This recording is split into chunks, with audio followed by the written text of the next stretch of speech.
And we are live and direct. Yes, we are And in the building.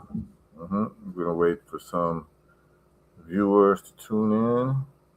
As we start getting the view count up a little bit, we can Yes, start indeed. Let them all chopping fall it up. in. Let them Yeah, get the alerts. exactly. And Brother Anthony, let me know when your mic is on. Yeah, let me know when you're. He's probably doing the intros for the show. So we'll wait till we get some people tuned in. Okay, people are starting to tune in. All right. Blessed morning to everybody. Big up to all the people tuning in. Okay. We're getting to the double digits in a second. Um, Big up Melissa Carroll. Enough respect. hmm Big up to Carlos Mercado. We're in for another great session today on health. And this is going to be part of the protocol. And we will be going deep into it 30 minutes after the hour because we know what's up. And those tuned in to Red Pills YouTube with Know the Ledger, Know the Ledger, just know that we'll be migrating to his Patreon.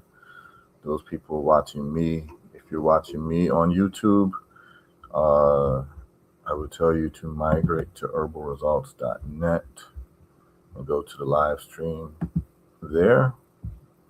I'm going to pull that up for everybody. And then I'm going to also put up for those on Facebook and YouTube the call in number or the call in link rather. So let's just do that.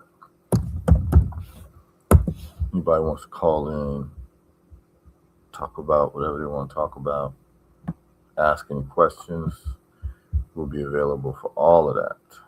And let's see, let's put the link, the call in link. Call in link will be on my personal YouTube. It will also be on um, Facebook and my X as well. Okay, so the link is there on Facebook for y'all who are tuned in on Facebook. Pick up everyone tuned in, of course. What are we gonna do? Let's go there. Live. Give me a couple seconds, y'all. With me starting up. Okay, comment is pinned.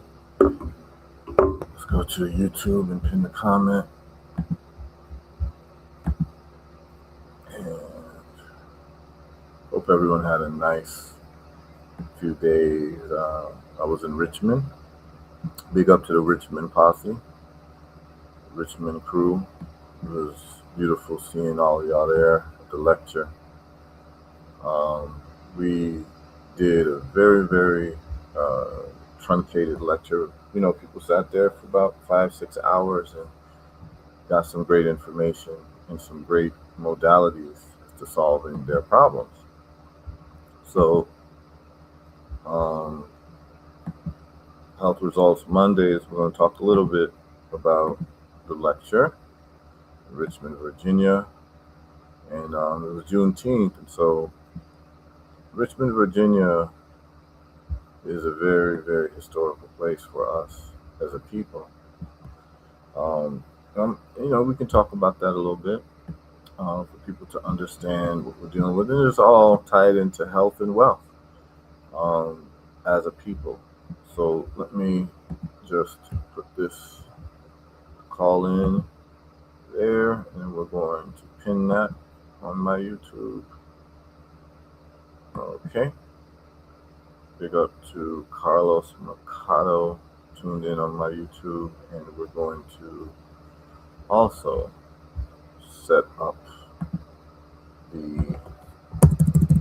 live streaming on herbalresults.net. And Brother Anthony, you there? I want to make sure you get a chance to shout out your audience. And we're going to get started. So last week, we went over, for those of you who may have missed it, or those of you all who are only seeing bits and pieces from last Monday, we went over autoimmune illnesses. And for many people, it was a revolutionary program because they were seeing an angle that has never been addressed. And what we did was we actually went to YouTube, that loves to restrict information, but we went to the lectures of Dr. Alan McDonald. I'll show people the lecture that you can reference to understand why we have the protocol we have for autoimmune illnesses at Herbal Results. And Dr. Alan McDonald was showing what he was seeing under a microscope in cerebral spinal fluid. And unsurprisingly, that lecture showed nematodes and parasites in that lecture. That's on YouTube, and I'll show you where to see it on YouTube. And anyone who has autoimmune illness should check it out. Should check out the lecture. Of course, we can't go too deep into it because we don't know what YouTube is going to try to restrict. But I can surely show you the link. And funny enough, I would just be repeating what Dr. Alan McDonald said.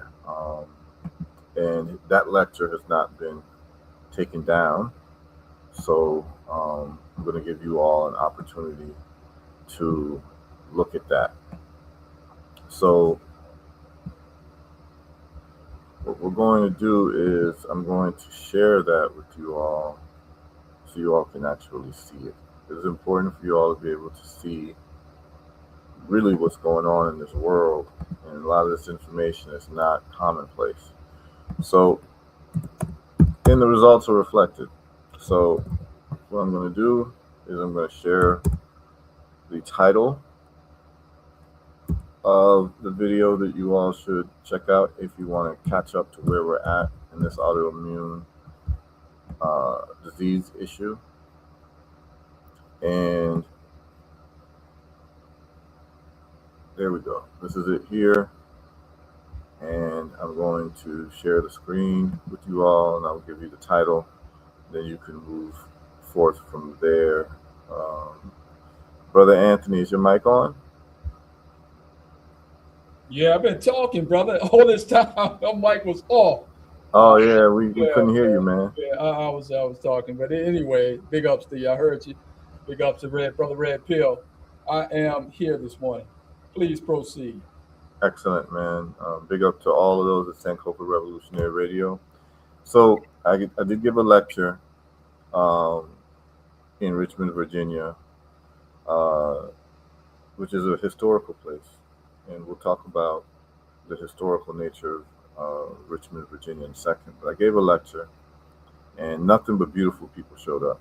You know, Richmond, Virginia has a great community, and really, really beautiful people, man. I really enjoyed being in Richmond, Virginia, and the people were just full of hospitality. One of our distributors, Tanisha, hosted the event, put together the event, and also Brother Thurman Smith.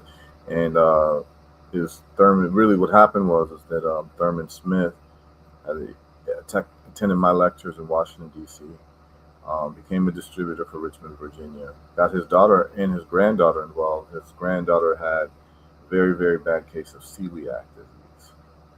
So she used the olive leaf extract, and the olive leaf extract put her celiac disease away. Like, you know, she doesn't have the problem anymore. She doesn't have the pain anymore. So they saw the power of the product, and they became distributors. And what I do for all of my distributors is I do free lectures. And what I mean by that is that I don't charge my distributors to book me. I go for free. You know, I book my own plane ticket, book my own hotel, and I don't charge to do lectures. I don't charge honorariums for my distributors. The reason why I do that is because I'm more interested in people getting the product and getting the education. And what happens is that if you're charging distributors $1,000, $2,000 to speak, a lot of people who want to be distributors don't have the money for that because they're just starting out as distributors and they're opening up the market. So what I do for distributors when we open up a new market is I will just come down to that city, no matter where it is in the world, actually. Um, it could be Ghana, it could be Rwanda, it could be Uganda, it could be anywhere. I don't charge to speak. Um, Now, the promoters may charge people money for the tickets, and that's to pay for their expenses, right? Because they have to book a venue, get an audio visual system, do some marketing. So there's expenses involved, but the reason why we can keep the tickets down to $10 or $20 is because I don't charge an honorarium to speak. So speaking in Richmond, Virginia was a beautiful thing because what happened was that they asked me to cover as much as I could. And so we covered heart disease, the cause of heart disease and the way to reverse heart disease, diabetes, the cause of diabetes, the way to reverse it. We covered cancer, the cause of cancer, the way to reverse it. And then we also did autoimmune illnesses. So we did all four in one lecture. And I think that the people were very appreciative because there were people there suffering with those ailments. And, there was a few testimonials in the room as well of people who were able to reverse their ailments. And so it was really a family affair. It was just nothing but positive vibes, man. And so big up to the people of Richmond, Virginia, a very, very great community, man. I could just feel the togetherness and the love there. And the elders there were really, really taking notes and looking at the information. And of course, the information becomes very shocking to people because they're hearing some of this stuff for the first time. And then, particularly when we go to drugs.com and we look at the side effects of the medications, it becomes transformative for people, right? And that's what we endeavor to do on this show every Monday. I always tell people, I don't want you to rely on me for your solutions. I want to be able to give you the tools to find the solutions just like I have found the solutions, right? So it's about teaching you methodology.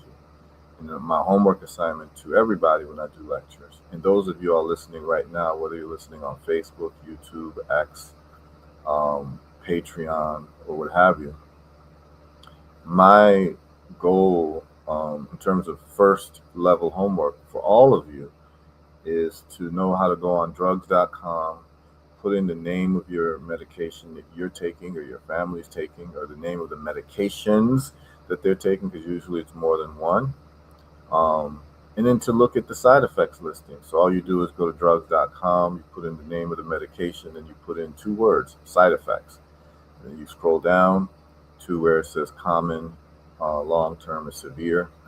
And you click that, and you just scroll down, and you start looking at the side effects. And the way that they do the side effects they do 3 separations. And so the first listing of the side effects is side effects that if you encounter, you should let the doctors know.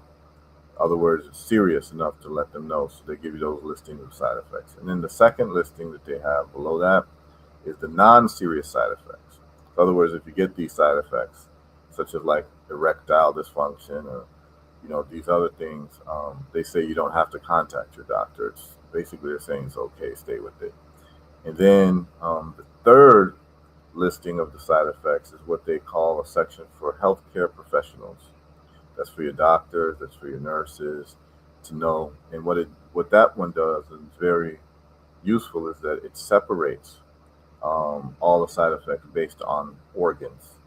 So it'll say, cardiovascular, and it'll say respiratory system, it'll say metabolic, and it'll say maybe renal for your kidneys, your liver.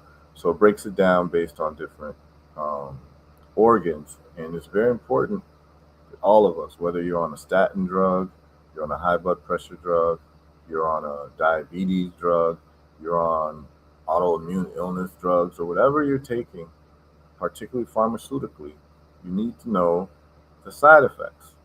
And the side effects are listed on drugs.com.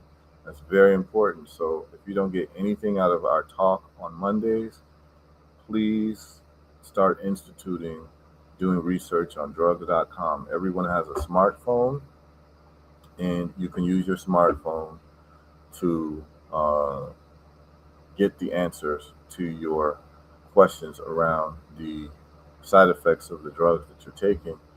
And 10 times out of 10, anyone who sees the side effects of these drugs usually is very shocked and surprised, right? Very, very shocked and surprised.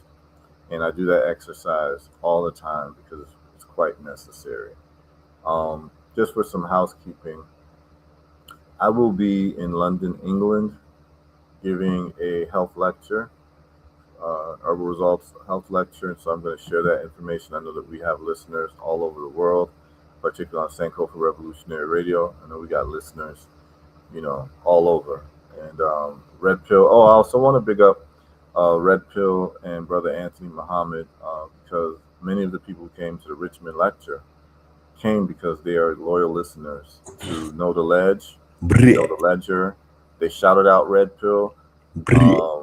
So it was great. And then also they're loyal listeners to Sankofa Revolutionary Radio. So, just wanted y'all to know that people are tuning in, man. People are tuning in. Salute to them. Yeah, and they're very grateful for your program in Red Pill. Very grateful for your program in Brother Anthony. They wouldn't get this information anywhere else. So, what you all have done in terms of being consistent and having a platform to share this information has changed many people's lives. And you never know who's listening and who's watching, but definitely there were a great number of people who attended the Richmond lecture who literally came up to me and said, I heard you on Sankofa Revolutionary Radio. I tune in every week. I heard you on Red Pill. Tune in every week. And you got elders listening to you, Red Pill. So I knew that there were older people listening on Sankofa Revolutionary Radio.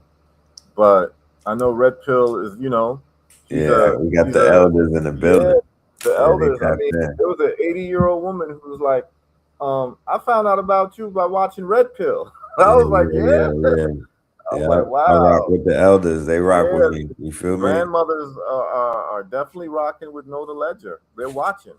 I was at Juneteenth I was at Juneteenth Festival in Atlanta this strong end.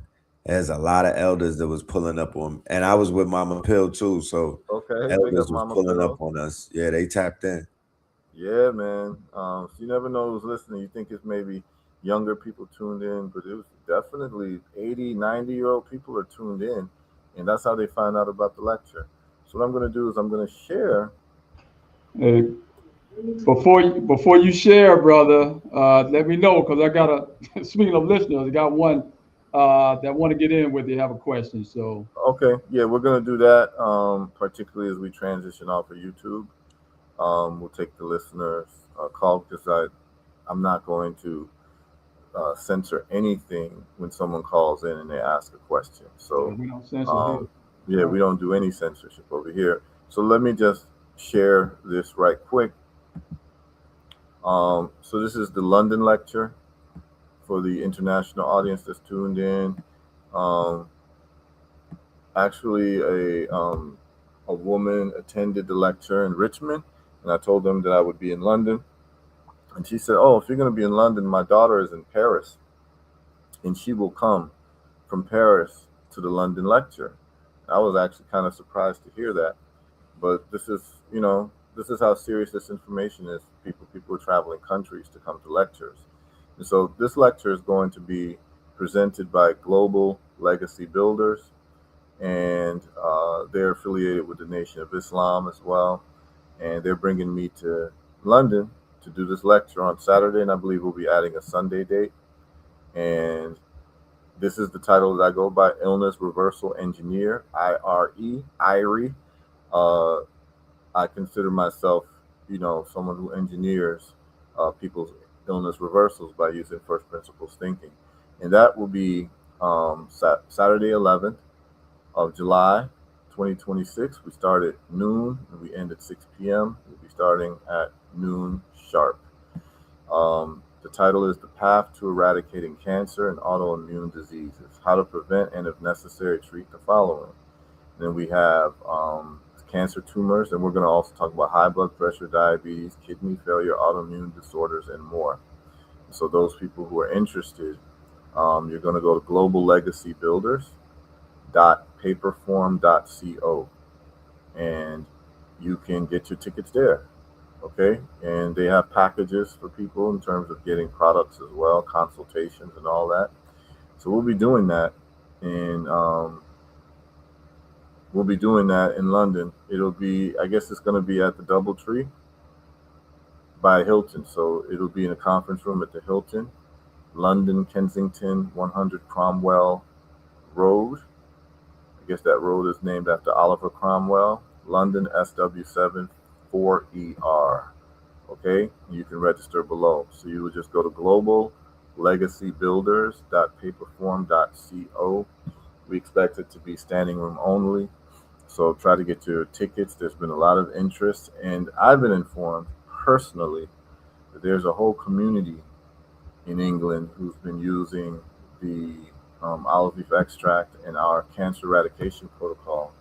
We have over 10 people whose cancer has been reversed in England. So they'll be attending the lecture, and they will be coming to give their testimonials. So this is going to be quite serious. It's going to be monumental and historic. So that will be the 11th of July.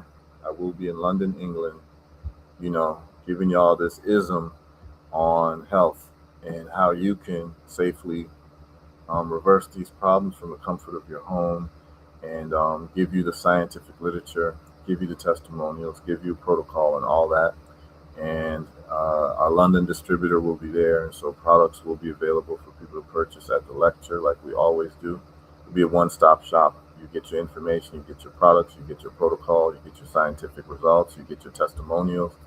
What more can you ask for?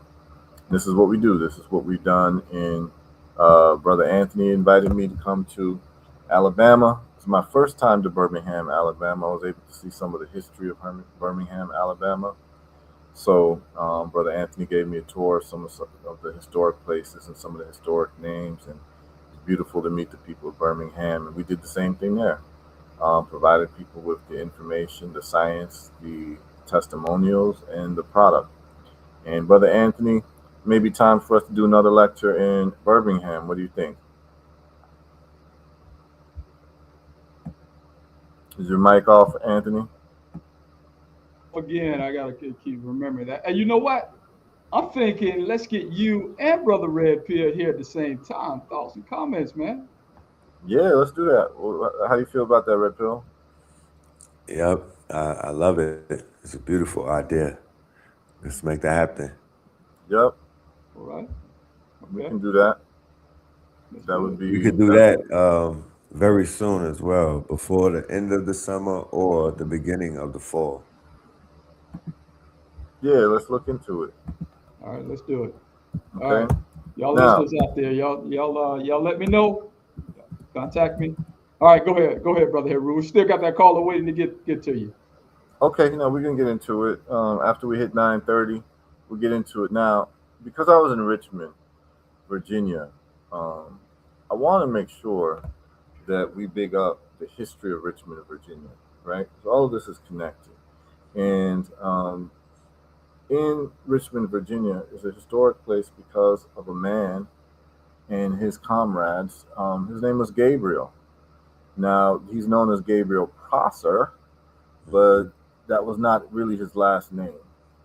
Prosser was the name of the plantation that held him captive. Okay, so the slave master torturer, his name was Thomas Prosser. And so because he was on the Thomas Prosser plantation, they call him Gabriel Prosser. But I'm very confident that based on what I've read about Gabriel, he probably did not want to be called the last name of his tormentor, right? But he is historically known in the books as Gabriel Prosser, but I'm sure he didn't go by Prosser. Apparently, his mother was born on the continent, and there's not much information about his father. Okay, but he was married to another African descended woman called Nanny, and it's very interesting. And so Gabriel Prosser, so-called Prosser, we can talk about the whole last name thing and like the meaning of that. Maybe I should tell that story.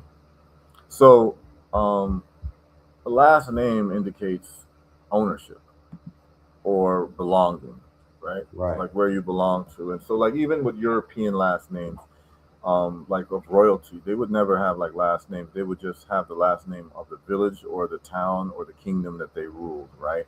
Right. So you'd be known like William of Normandy, right? That's William the Conqueror who started the Norman invasion of England. So the English monarchy is actually based on French invaders who were Viking blood. And I believe that was 1066 with the Battle of Hastings. And so his name is William of Normandy. So usually named after the place that you come from in your last name, or the people who own you, or the culture that you come from, so forth and so on. And I'll never forget this. This is why I take names so seriously. Is that many years ago, I lived with a beautiful sister who has since passed. I found out that she passed some time ago, so rest in peace to her. But this was like maybe 20 years ago, and she had a cat, and the cat's name was Velvet, and the cat got sick, and so her last name was Richardson, and this is important for people to actually hear this. So the sister's last name was Richardson that I lived with. We lived together. And the cat was sick, and so she asked me to go with her to the veterinarians to take the cat. So we dropped off the cat, and so the cat ends up staying there overnight, so they can do checkups on the cat. Or whatever. I've never owned a pet, and I've never been to veterinarians, and I didn't even know they had veterinary hospitals and stuff like that, right? So that was an experience for me. So the next day, or the 2 days later, we went to go pick up the cat. And so when we go, the cat is her pet that she, has been with for like 10 years or something like that. So she was very bonded to the cat. And so we go there. I go in the lobby with her. I sit down in the lobby, and, they see that she's there because she's the owner of the cat. And so they say it loud on the telecom. They say, please bring Velvet Richardson to the front. So they gave the cat the last name of its owner, right? So the cat's name, they had the cat listed as Velvet Richardson. It was so strange to me to hear a pet with a last name, but then it just clicked to me. It's like when you own something, it gets your last name in the sense of like the lineage gets broken, and it's a sign of like belonging and where you actually are owned. And so I thought about that, and the last names that we've had to endure is a sign of ownership. So when we talk about like Gabriel Prosser, I'm sure he did not want to be named by the person who was tormenting him. And so I like to say Gabriel of the Prosser plantation, right? So that's very important. That's an important distinction that I like to make, because based on my readings of that brother, is a very serious brother. And apparently he was like very strong and very tall and a very serious guy. And he was young and led this revolt. And the story goes as this, and this is important for us to know, because you have three major rebellions of people who were enslaved in America. And you have Gabriel the Prosser plantation, you have Nat of the Turner plantation, and you have Denmark or Telemaque of the Vesey plantation, right? So when we look at it, essentially, he gathered, and this was in 1800. So what was going on in the world around 1800? Well, there was a couple things, right? You had the American Revolution, where white men are talking about freedom from their white colonial master, which is the white people of England. So they fight their Revolutionary Wars, and of course you have 1776 and all of that. And so it turns out that Gabriel was born in 1776, right? And so he'd heard all about the American Revolution. And by 1800, his palms are getting sweaty. He's getting the taste for liberation, because what's happening is the Haitian Revolution is very important. During this time, the Haitian Revolution started in 1791, and it went on. It was literally guerrilla warfare, people living in the forest for 13 years. And it was a country-wide project, okay, of black folks, of people taken from Africa who literally spoke African languages and decided to unite under one cause of being free. And so the Haitian Revolution officially kicked off in 1791. There was even revolts before that with Macandal, who tried to poison the slave masters, but he got sold out in the same manner that Gabriel got sold out. So the plan was this, and it was in 1800, and he was in contact with Haitians during this time, because the Haitians were fighting the French, the Spanish, the British, and all of that. And they, people were moving back and forth, because you had the port of Charleston, and you also had the ports in Louisiana, and they did a lot of business with Haiti, because at the time, Haiti, right, Saint-Domingue was like the breadbasket of the Caribbean, and so there was a lot of trade going on. Right. Now, and then actually, and what a lot of people don't know is Saint-Domingue, Haiti, is where they would send rebellious black folks. So anywhere you were, so if you were in Jamaica, if you were in South Carolina, if you were in Louisiana, you were in Mississippi, and you were seen as rebellious, and that you were going to, as they call, infect the minds of the other black folks, right, they would either kill you or ship you to Haiti, because the brutality level of slavery in Haiti was second to none. And if anybody wants to know about this, you get a book called The Black Jacobins, written by C.L.R. James, and read the first chapter called The Property. Everyone should read this. It's very important. It's called The Property, the first chapter, and the book is called The Black Jacobins by C.L.R. James, one of our great historians. Okay? Now, this also happened with Denmark Vesey Telemaque, who actually spent time in Haiti. Denmark Vesey, that wasn't his name was Telemaque. Telemaque is a Mandinka word. It's the first name of men in Africa and Western Coast. His name was Telemaque, but because they could not pronounce Telemaque or didn't want to, they called him Denmark, which is the closest European sounding word to Telemaque. You go to Africa now, you see people named Telemaque. And so he was actually royalty in West Africa. And he was transported to, I believe, the Virgin Islands. And he spent time in Haiti. During that time, he made friends with Africans in Haiti. And when he did a lot of people don't know that one of the plans for the revolt of Denmark Vesey was that once they took over the armory in South Carolina, the Haitian soldiers, because this was around 1822, after the Haitian Revolution and the black generals won, the plan was that there were going to be Haitian army reinforcements, because the Haitian army was very skilled in defeating European armies, right? They were the most skilled black folks on earth in defeating European armies. And so the plan was that when Telemaque, Denmark Vesey of the Vesey plantation, was to take over the armory, Haitian troops were supposed to come into South Carolina and take over Haiti. Take over and get busy. And create another black republic in South Carolina. A lot of people don't know this information. Right. Look it up.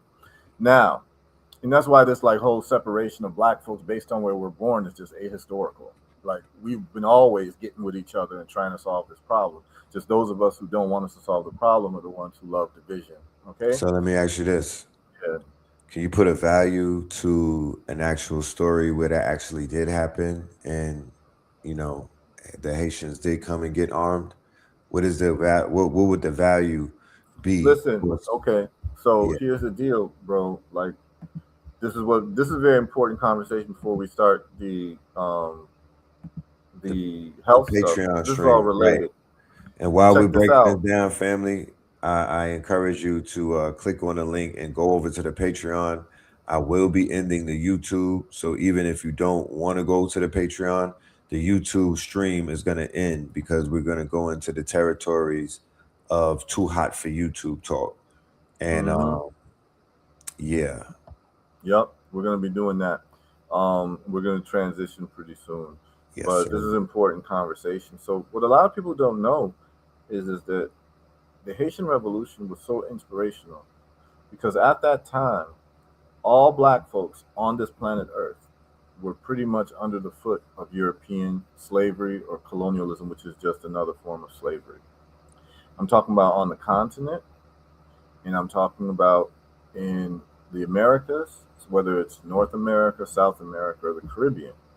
Okay, you've had little pockets where people tried to do resistance, like in Brazil with the Quilombos, and then you had, Zumbi de Palmares and these type of Ganga Zuma, these type of men. And then you had, the Captain Quejo of the Kampong town and, Queen Nanny of a Kampong town. And these people were Coromantee. So Coromantee is a group of, is an ethnic group in Ghana. It's called the Coromantee people. And they spoke Akan, which is the language I was born with. And a Kampong or a Champong is a very well-known name in Ghana. So that's how we can trace things together. So I lived in a Kampong town in Jamaica, and when I was there and I told them I was from Ghana, it was like a homecoming because literally the last name of Kampong, Champong, is from Ghana, and Nanny was the sister of Captain Quejo. Quejo is a Ghanaian name as well, and that's what he's known as, the guy who led creating the Maroon Towns. Okay, right. And so this is what's really important for people to understand about the Haitian Revolution. A lot of people don't know this, but once Haiti became liberated, where we liberated ourselves, and we made our Declaration of Independence, and everyone should read Dessalines' Declaration of Independence at Gonaïves in 1804, January 1st, 1804. Just look it up and read it, and when you read it, you're going to shiver. The things that he says, we could have a separate show just for that. But in 1820s, a man named Simon Bolivar, this goes directly to your question, Red Pill. Simon Bolivar is known as the liberator of South America. He liberated South America from Spain. But he was, so I'm talking about like the country Bolivia is named after him, but he's the one who liberated Colombia, Venezuela, all those countries. He's responsible for basically getting them free from Spanish rule. And what the Spaniards did in South America was brutal. What they did to the native people of South America was brutal. Just read about what Cortez did to the Aztecs and it was just terrible. Now, terrible. Now here's the thing: Simon Bolivar was losing in his wars, and so he had to leave South America. Guess where he went? He went to Haiti. When he went to Haiti, he's a soldier now. Remember, Simon Bolivar is a soldier. The perfect place for him to be was Haiti in the 1820s because he's dealing with a military culture who defeated Napoleon, defeated the Spanish. Because there was a time in 1820, there was the leader of Haiti at the time. His name was Boyer. Boyer, General Boyer of the Haitian army, who fought in the Haitian Revolution under Pétion. He fought under Pétion, who controlled the South. That's a whole nother story. But Boyer is the one who conquered Dominican Republic.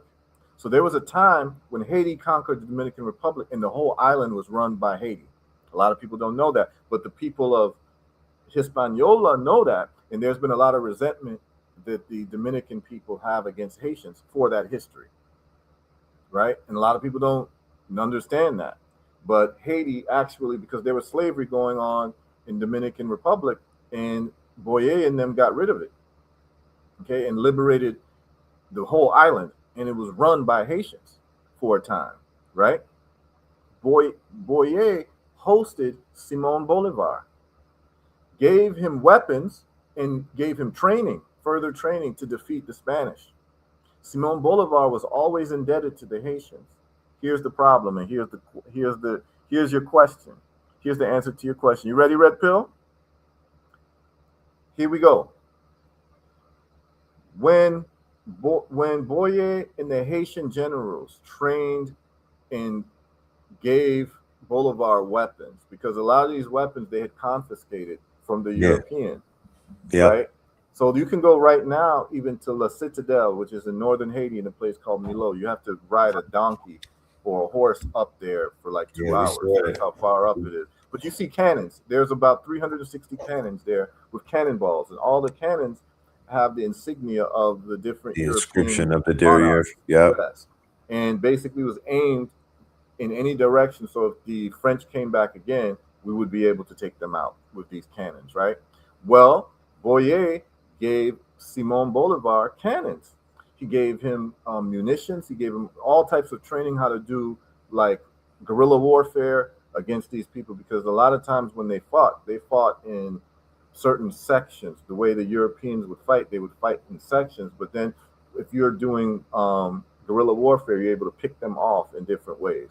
Right. So the mistake that the Haitians made was, and the Haitians could have, do you know that the Haitians could have demanded that in exchange for training Simon Bolivar, that he conquer South America in the name of Haiti? Right. And that if the Haitians were greedy and coveted other lands, do you know that all or most of South America would be speaking Haitian Creole? Yeah, right. Today, yep. Yes, because usually when you give people assistance, it's a quid pro quo.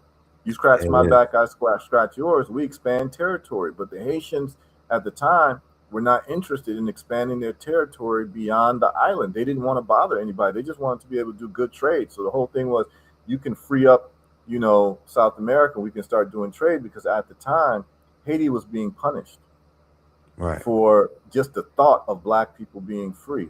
So no country would trade with Haiti. And this is why Haiti has been in destitute poverty for so long, is because all the other black countries were not controlled by black folks. We were all enslaved at that time in some form. All of Africa was carved up under the tutelage and under the control and the torture of European countries, right?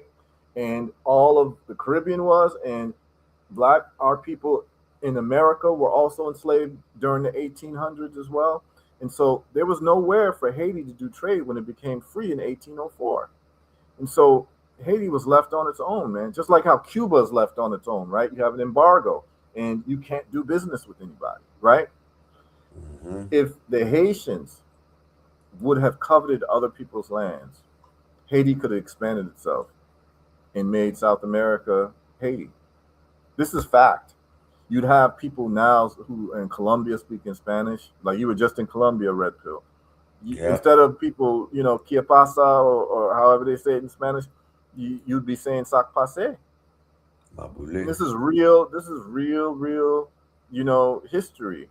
Someone's asking how do you spell Simon Bolivar? Bolivar, and then the Haitian general was Boyer, Boyer. Okay, so this is very, very important history. And so the question that you're asking me, how much would it be worth today? Well, how much would South America be worth? How much would the whole island of Hispaniola be worth? We're talking a huge economy. But I believe that it was an oversight by the Haitian generals at that time, because they really could have demanded Bolivar conquer South America in the name of Haiti. And Bolivar would have had to agree. So I would add on, one of the most advantageous times in media that exists is the now. And what I mean by that is that we have the ability to tell that story. Yes. And the story, you know, stories are subjective. You ever did something and then told somebody about what you did, and then by the 10th person that entire story changed, and you didn't do what you said, and you completely were not doing what you actually know that you did? Absolutely. Right. So there are multiple realities out there.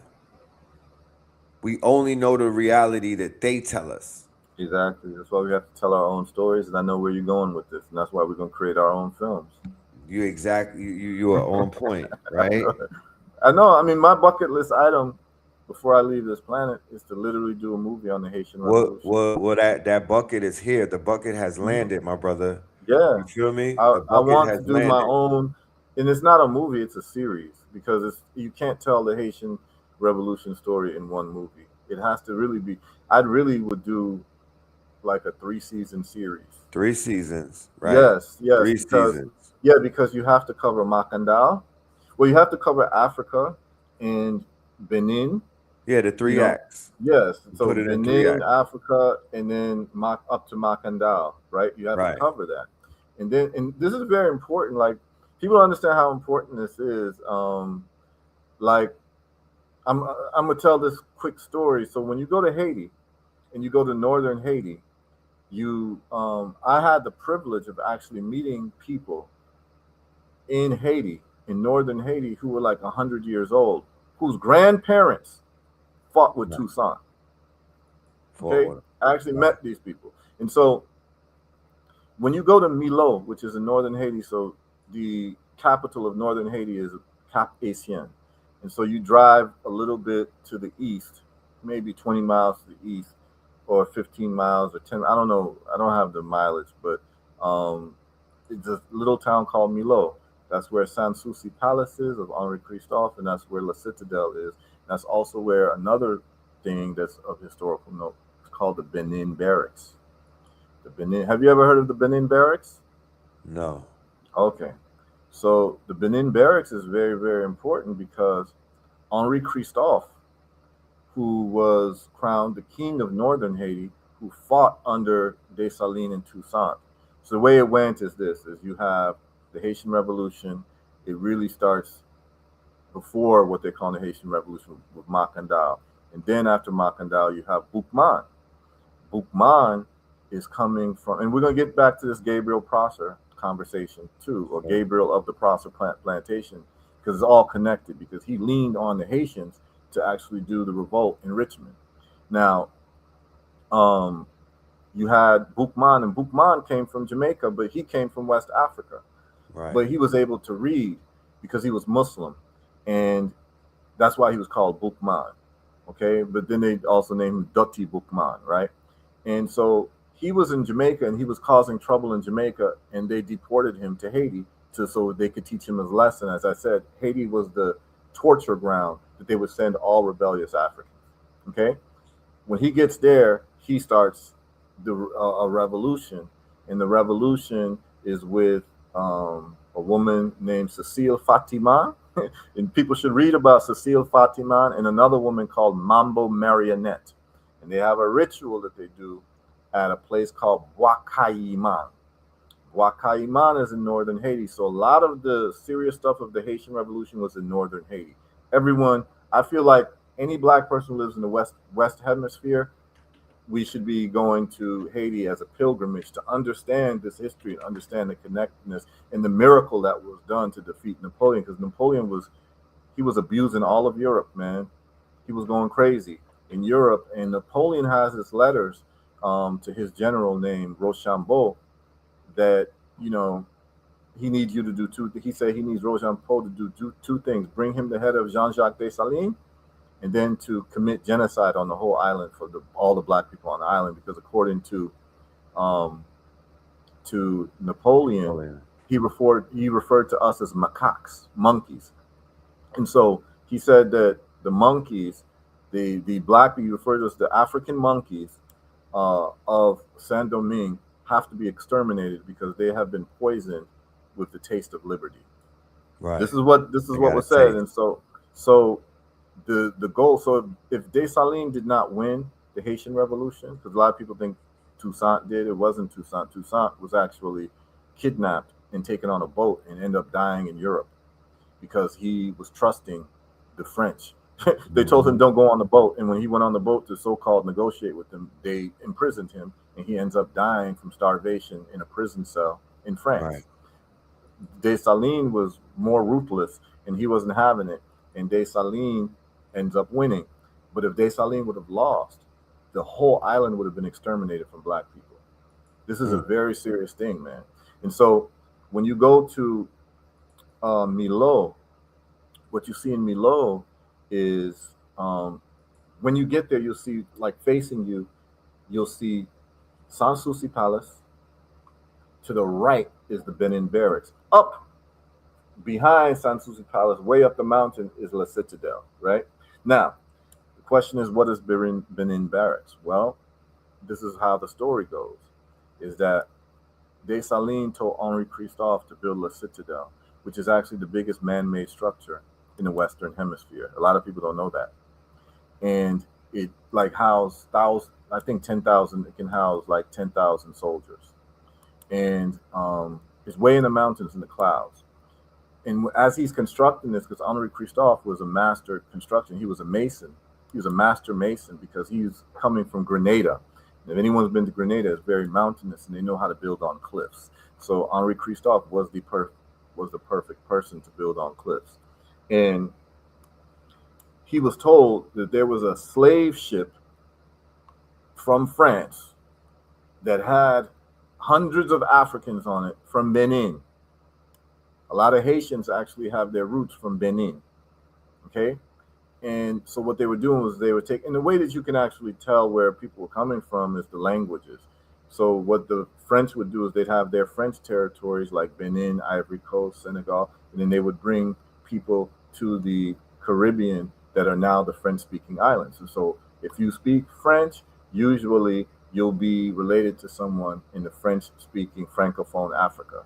If you speak English, you're usually related to somebody in the English-speaking part of Africa. And that's just the way they did it, right? They would source from the African continent and then have their colonies, the British or the French colonies in America, or so like Louisiana. So Louisiana has a lot of history with Haiti. A lot of people don't know that. Okay, but because Louisiana was a French territory. Now, Henri Christophe, as he's constructing La Citadelle, he's told that a boat has crashed with hundreds of Africans held hostage on there. So what does Henri Christophe do? He stops the construction of La Citadelle, and he grabs like something like 200 of his best soldiers, and they come down the mountain on horses, and they ride from Milo to Cap Haitien in like a record amount of time. Like they were able to get there in like maybe an hour or something like that on horseback.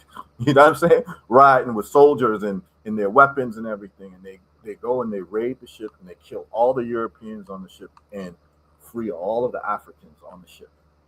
Well, the Africans that were free on this ship, this is around 1810, right? So the Haitians had already done the revolution and won and everything like that. So this is a free republic. And so Henri Christophe, who's the king of Northern Haiti, who becomes the king of Northern Haiti, the men that were freed on that ship are called the Benin soldiers. Those men pledged their life allegiance to Henri Christophe for what he did, and they became his personal private security. So they had a barracks where they lived. They didn't even have these men decided that they weren't even going to have their own house. Right. They lived in a barracks. In a barracks. Yes, to protect Henri Christophe. That was their life pledge. And so when you go there, it's still there. It's called the Benin Barracks. That's why when like people talk about like all of this, like, you know, the separation, it makes no sense if you understand your history. But anyway, back to Gabriel of Prosser Plantation. He was inspired by what happened in Haiti and said, you know what, we need to do the same thing here.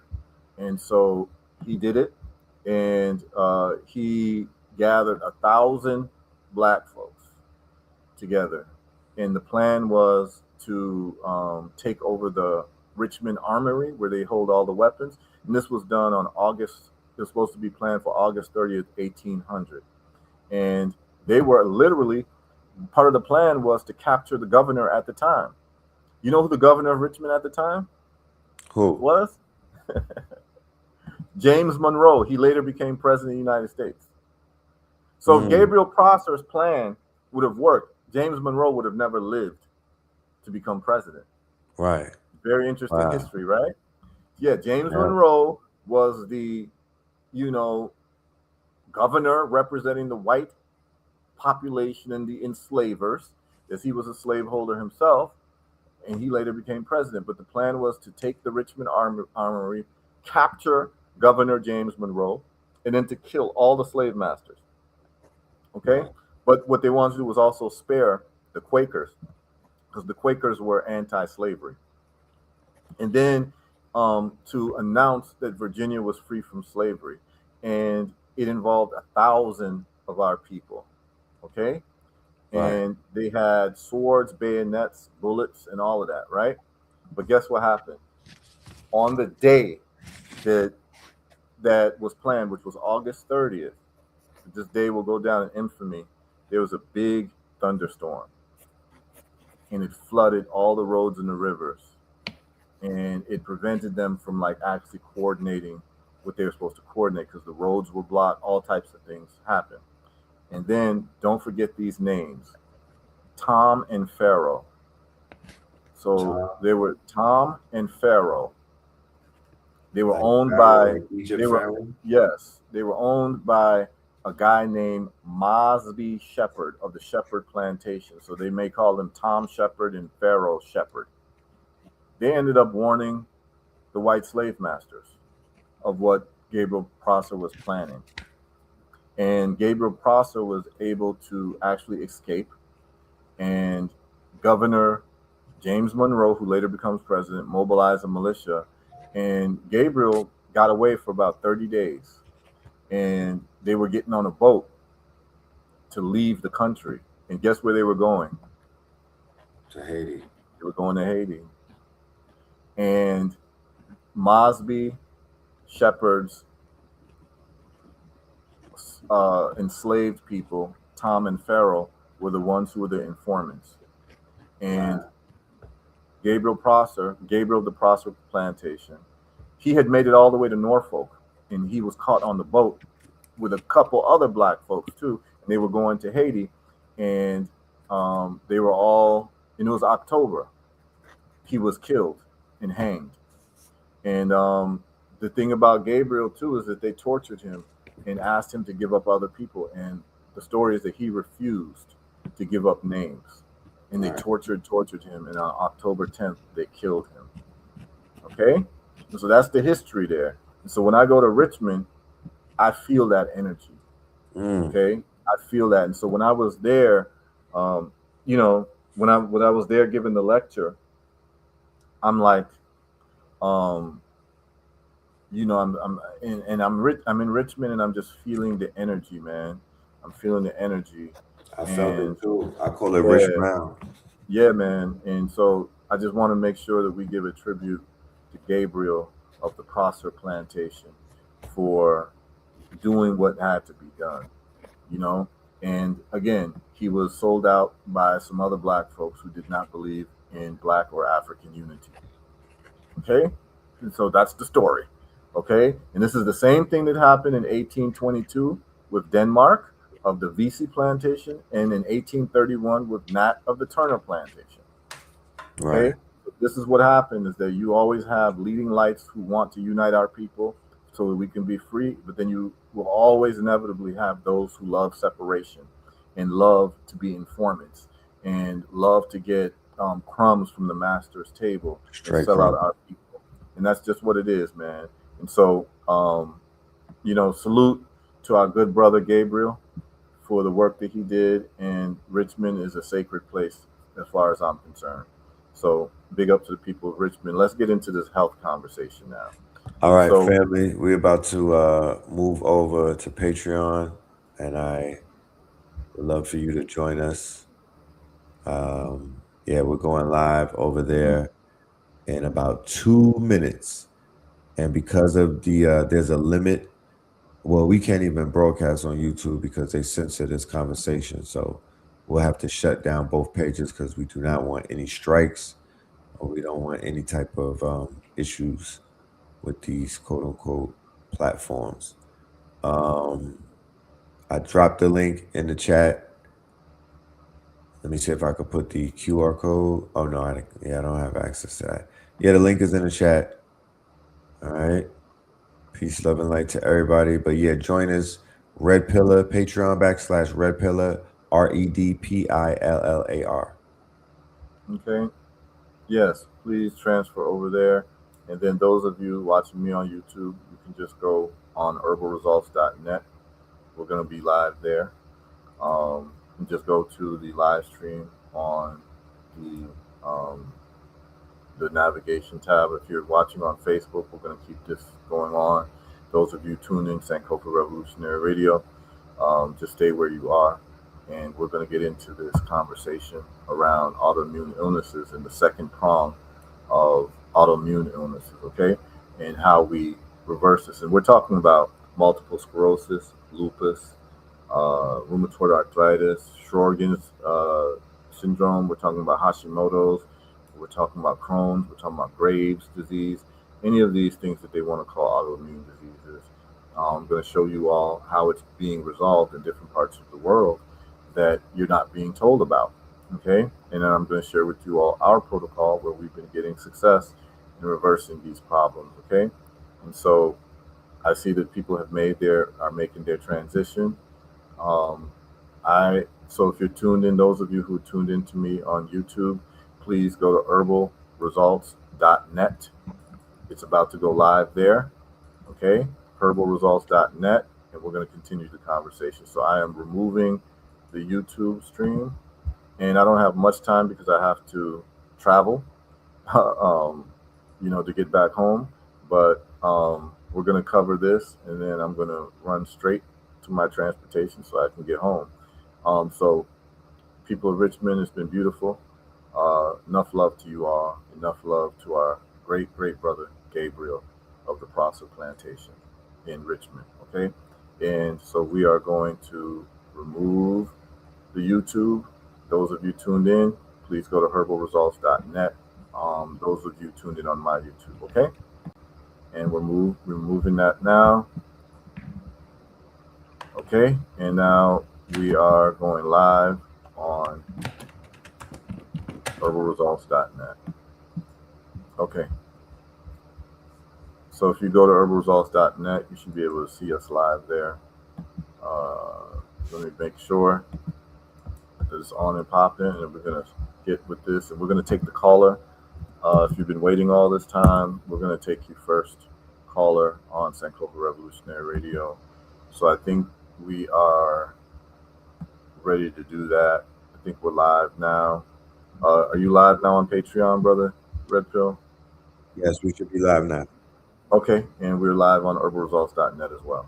Okay, brother Anthony, if your caller is still waiting, let's give priority to your caller. Then we'll get into this information on the Coimbra protocol and autoimmune illnesses. You there, brother Anthony? I don't know if your mic is off.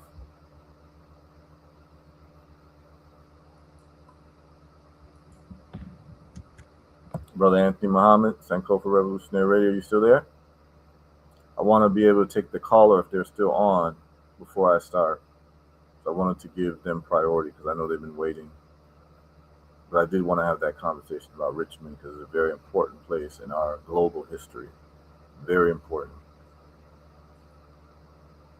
Okay, so I'm not hearing from Brother Anthony. So Brother Anthony, I don't know if your mic is off and you're talking, but whenever you turn on your mic, I'll be able to take the questions from your caller, okay? But in the meantime, between time, we can get started. So what is going to be important for you all to do after you look at Dr. Alan McDonald's work? So what Dr. Alan McDonald found was that when he took the cerebral spinal fluid of all of his patients with multiple sclerosis, he looked under a microscope and he was able to find nematode parasites that harbored a bacteria. And he found that the parasites in this bacteria is what was causing what is known as the autoimmune illness. However, the treatment that is given to people for autoimmune illnesses is what they say is that your body is attacking itself.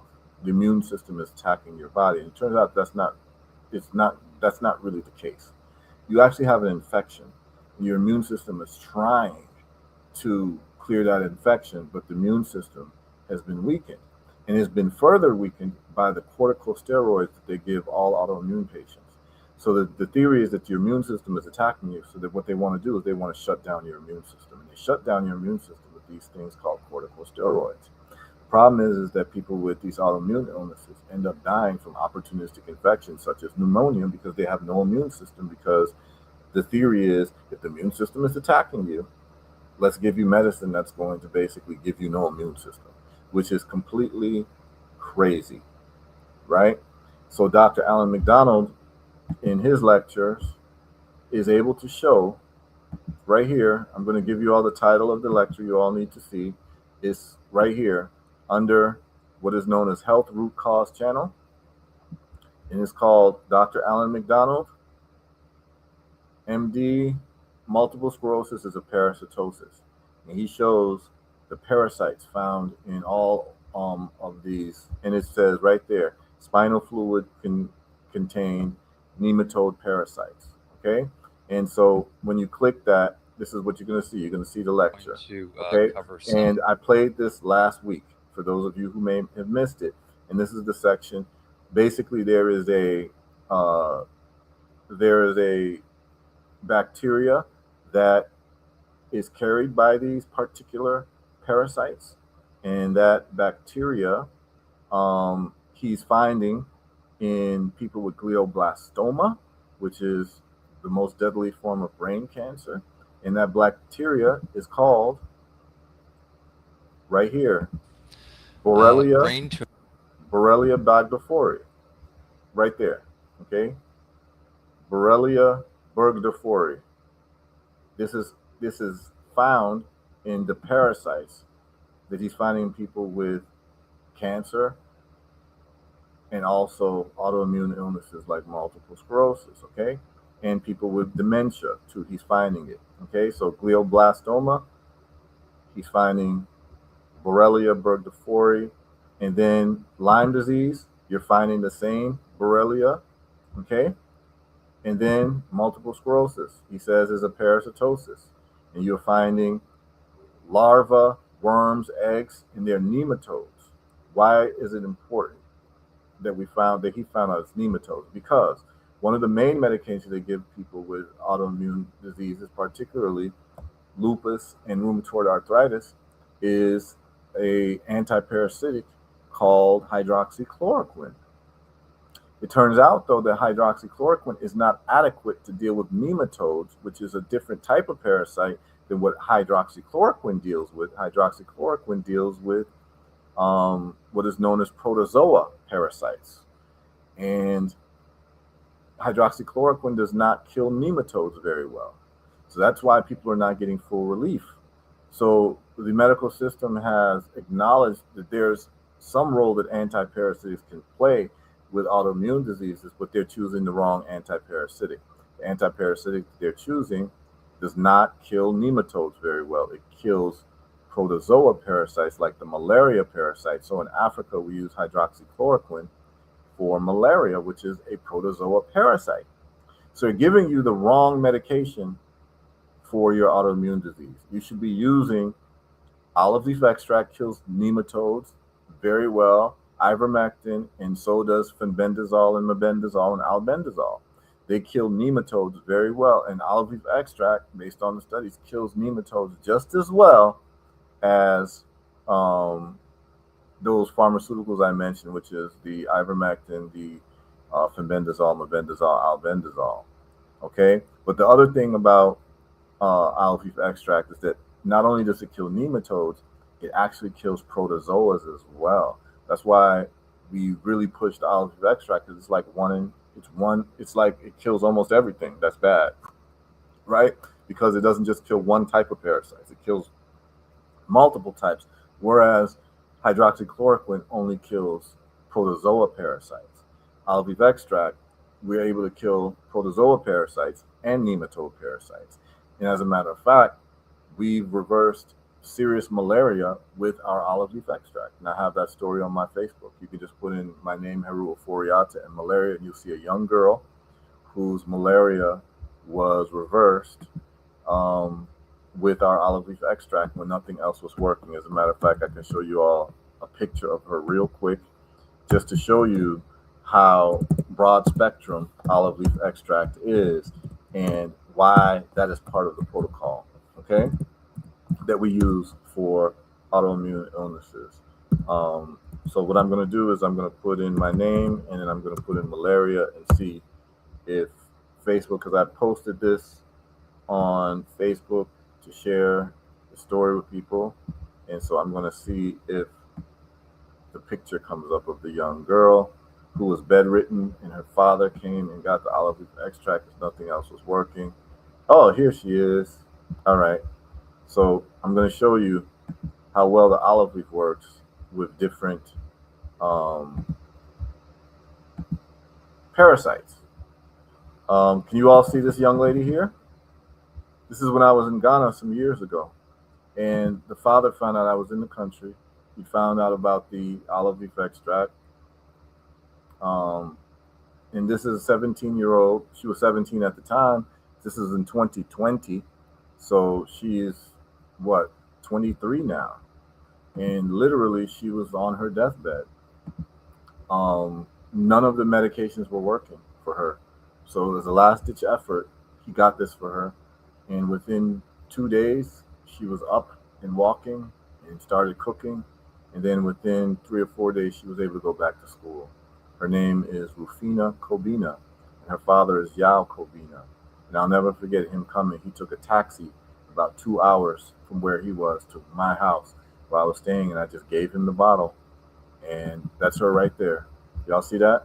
And basically, she had a protozoa parasite from malaria, and the olive leaf killed it.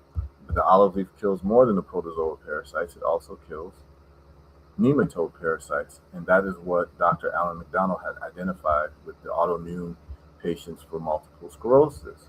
So this is what you have to be clear, that you are going to use the right anti-parasitic for these autoimmune diseases. You cannot use hydroxychloroquine because that's for protozoa.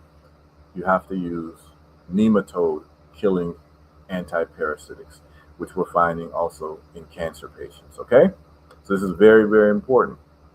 As a matter of fact, the state of Florida has now started doing research on anti-parasitics for cancer. And the reason why this research was not done because its anti-parasitics no longer have a patent, so the drug companies cannot make money off of it because there's no patent on ivermectin or fenbendazole or mebendazole.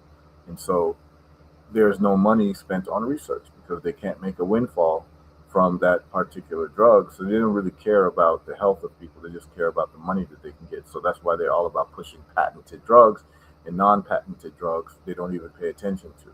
And that's what we call the repurposing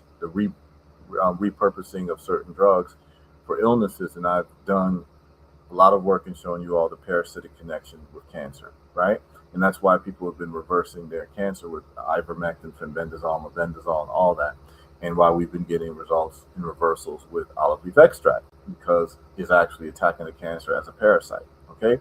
And it turns out the parasites are present with multiple sclerosis patients, and these nematodes are carrying that Burgdorferi bacteria. So we use oregano oil to kill off all bacterial infections, even though the olive leaf extract works for bacterial infections, but I would say the gold standard is oregano oil for bacterial infections. Okay, so in our protocol, we're using olive leaf extract from nematode worms. You can use ivermectin, you can use fenbendazole, mebendazole, albendazole, and then to kill the bacterial infection of the Burgdorferi, we're going to use oregano oil. Okay, now the other thing that is used is high dose vitamin D, because there's a protocol called the Coimbra protocol. And I'm going to share that with you all. So please look at this particular lecture. It's only about 26 minutes long. It's worth your time. It's worth showing. If you want to show your doctors, you can show them. I doubt that they're going to even pay attention to it because they're trained to do things a certain way. But if you want a solution to your autoimmune diseases, you might want to start watching Dr. Alan McDonald's work. And then you want to watch the work of Dr. Cicero Coimbra. And this is the video that you all want to watch. Vitamin D therapy. Okay? So it's called Therapeutic Uses of Vitamin D in Multiple Sclerosis and Autoimmune Diseases. Dr. Cicero Coimbra, MD, PhD. He is out of Brazil, and the protocol is named after him. It is called the Coimbra protocol. And what it is essentially is using high dose vitamin D. What do we mean by high dose? We're talking about 50,000 to 100,000 IUs per day. If you're using the Herbal Results product, that would be 1 to 2 dropper fulls per day. 1 dropper is about 50,000 IUs. 2 droppers would be 100,000. It will get your vitamin D level raised to about 100 points within 30 days. If you use 1 dropper per day, if you use 2 droppers per day, it'll raise your vitamin D level 100 points by 2 weeks.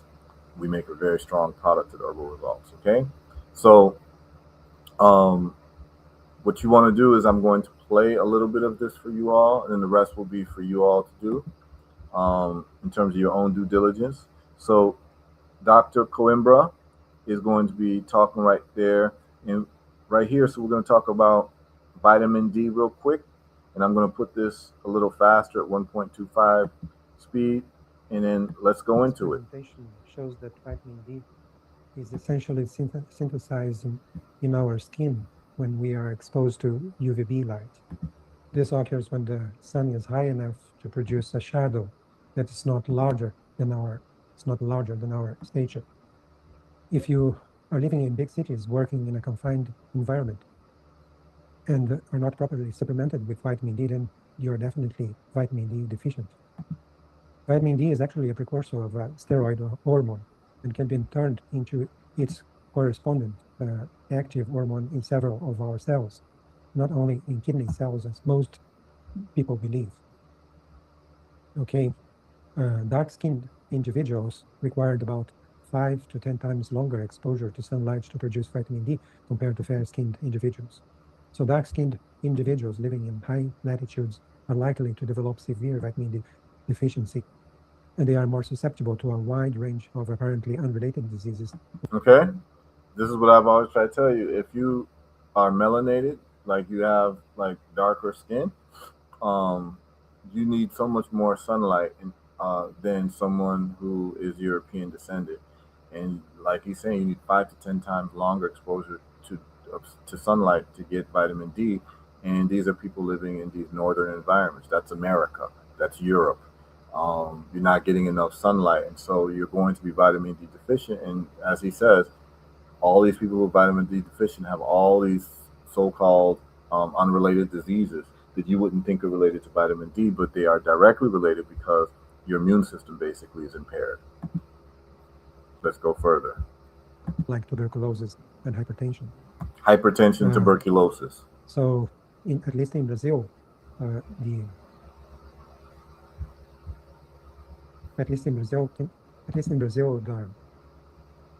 sunscreen was launched in 1984. So from that moment on, there were a lot of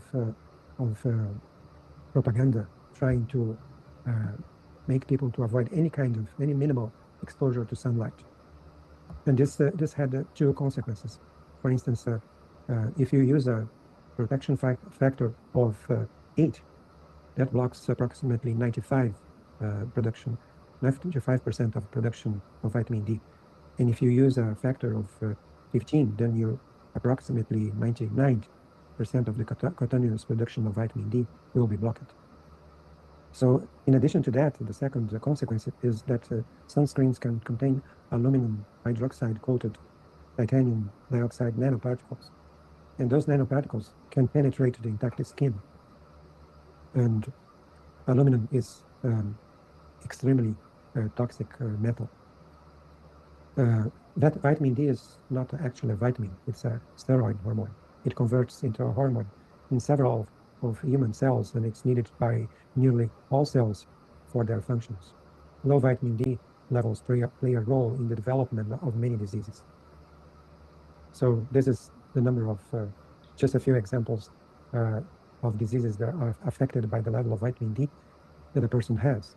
And you see, for general human health, you have almost 2 million papers already published.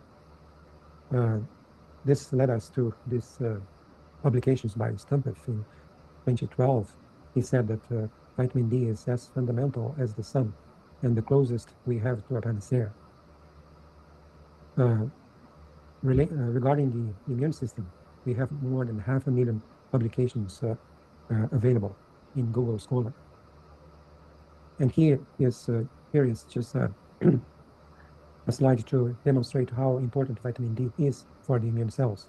Suppose that you have immune cells that has phagocyted Mycobacterium tuberculosis. So it's within the cell, and the cell has to destroy it. In order to do that, Mycobacterium tuberculosis, as any other bacteria, stimulated the toll-like receptors, and as a consequence of that, messages are sent, chemical messages are sent to the nuclei of immune cells, and this makes immune cells to express the 1-alpha hydroxylase, which turns the 25-hydroxy-D to 125-hydroxy-D, which is the active form of vitamin D. And this active form of vitamin D stimulates the vitamin D receptor. As a consequence of that, cathelicidins are produced, and these are compounds that destroy virtually any kind of microorganism that has invaded our body. So we see how important vitamin D is for the immune system. If we don't have vitamin D, then the bacteria like Mycobacterium tuberculosis will remain alive within the immune cells. So if we look for vitamin D and infectious disease, this slide shows that by 2021, there were almost 300,000 peer-reviewed publications on the functions of vitamin D in the immune system. And today, in 2025, we have almost 400 papers published. Regarding infectious disease, you see this large number of publications showing how vitamin D level is important to control all of those infectious diseases. I would like to show you an example of that by presenting Dr. Auguste Rollier. He died in 1954. He was a Swiss physician who treated tuberculosis in the first half of the 90s, at a time when no effective antibiotics were available to combat that highly contagious chronic disease. And he built up in the Swiss Alps at 2,000 meters above the sea level. He built up 36 edifications with large balconies, as you see here. And he used to treat tuberculosis by exposing his patients to sunlight. And the reason why he had to be 2,000 meters above the sea level is because he wanted to be above the clouds, so that he would have sunlight throughout the year. So the treatment consisted of daily escalating solar exposure. His buildings were called sanatoriums. One sanatorium situated in Davos appears in the novel The Magic Mountains by Thomas Mann, who was first published in German in November 1924. This is an example of his results. On the left side of the slide, we observe a 4-year-old patient with 34 foci of osteitis, adenitis, like we see here, numerous ulcers, as this one. I would like you to pay attention to this one. and tuberculosis affecting his right forearm. The patient also presents with advanced tuberculosis affecting both feet, the right hand, the left lung, and the abdomen. We call it peritonitis. He was extremely thin. Had a lot of. He had lost a lot of body weight, and at a level that we call cachexia. His lower left shoulder suggests that he had also had rickets, and it's important to say that rickets, children with rickets frequently died because of tuberculosis, and at some point, some medical doctors thought that tuberculosis and rickets had the same origin. I'm going to forward this a little bit. I'm going to forward a little bit. Low vitamin D goes to low calcium synthesis, allowing microbes to remain alive within the immune cells. And that leads us to the Trojan horse mechanism. We see here the structure of the blood-brain barrier, including the astrocytic podocytes participating in this barrier. And we see that some viruses, like HIV virus, when you have low levels of vitamin D, they are not destroyed by the immune cells. And when the immune cells penetrate the blood-brain barrier, because they have the mechanism, those cells have the mechanisms required for this penetration. It's carrying virus, so that's the way when infected, the brain becomes infected by HIV and several other viruses, probably like some types of severe measles and like in polio, you also have the same mechanism. This is called the Trojan horse mechanism because the virus enters the brain within the immune cells, and by doing that, they bypass the blood-brain barrier. In September 2000, this is what I refer to as, and what is referred to as immune escape. So basically, these viruses, these pathogens are escaping the immune system because your vitamin D levels are too low. Your immune system is not powered enough to do exactly what it needs to do. And this is the problem that's happening with people with autoimmune diseases. The first thing that should be done when someone has an autoimmune disease is you should check their vitamin D levels, but this is not done. So anybody right now who has an autoimmune disease, I'm pretty sure your vitamin D levels were never checked. Go check your vitamin D levels. I always tell the story of a woman who came to me. She emailed me. She said she's been diagnosed with Hashimoto's disease, which is hypothyroidism, which means your thyroid is not making enough of the thyroid hormone.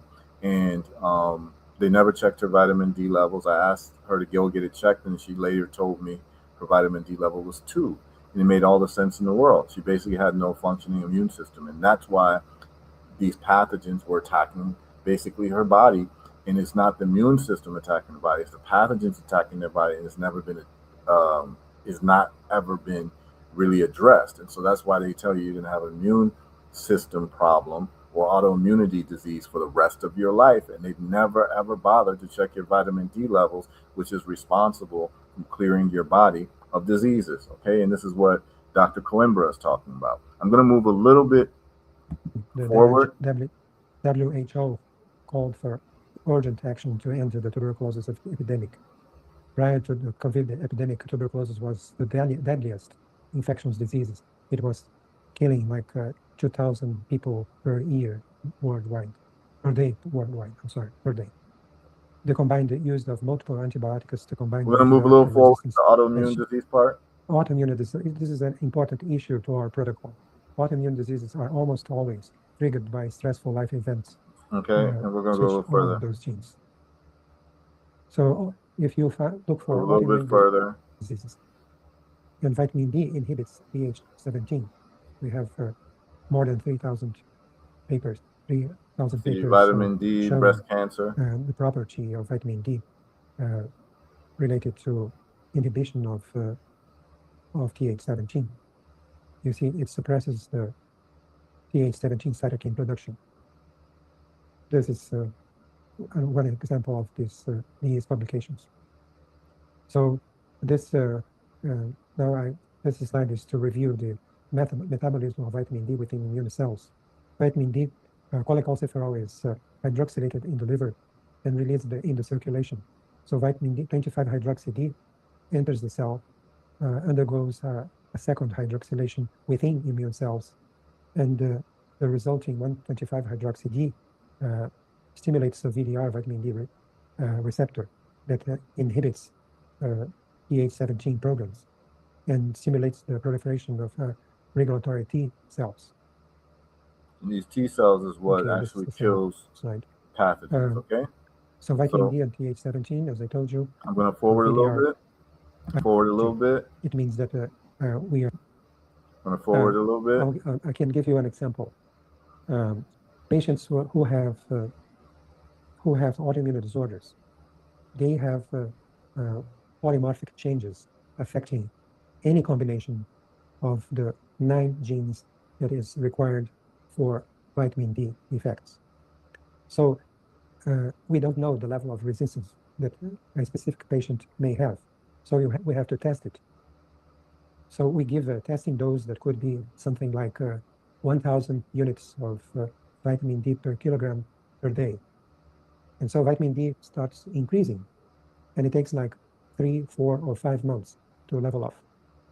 So we measure PTH before starting vitamin D, this supplements with high doses of vitamin D, and after 5 months. So at the end of these 5 months, we see how much vitamin D, when we increased vitamin D, how much PTH decreased. That was. And we're going to forward a little bit. Here, we're going to go slide into is an enzyme patient that is called outcomes. CYP27B1, which is a kind of code for the enzyme that activates vitamin D, turning 25-hydroxy D into 125-hydroxy D, which is the active form of vitamin D. The gene that is used to express this enzyme may be changed, may be polymorphic in patients with autoimmune disorders like multiple sclerosis, like this publication is showing. So in order to understand how the resistance to vitamin D appears in this case, we have to look at the curve showing how the enzyme velocity changes according to substrate concentration. So as I increase the substrate concentration of a normal enzyme, the velocity increases, but at some point it will reach the maximal velocity. So in order to characterize the activity of this enzyme, you have to calculate the half of this maximal velocity and the concentration of substrate that you have to achieve in order to reach this level of velocity. And this concentration is called Michaelis-Menten constant, or Km. If you have an enzyme that is whose gene is an enzyme that is expressed from a gene that is polymorphic, then the curve will be different. You will not reach the same level of maximal velocity. And in order to reach the same Km, you will have to, the same velocity, the same enzyme reaction velocity, you will have to achieve a higher concentration of substrate so that you have the same, you have to achieve a higher concentration of substrate to achieve the same velocity that you would achieve in the normal enzyme with a lower level of substrate concentration. That explains why we have to increase the level of substrate in patients with autoimmune disorder. Increase the substrate to that enzyme, which is 25. The substrate is 25-hydroxy D. And if you have an enzyme that is has a polymorphic change gene that is causes even higher effect on enzyme activity, you will have to reach a much higher substrate concentration to achieve the same enzyme reaction velocity.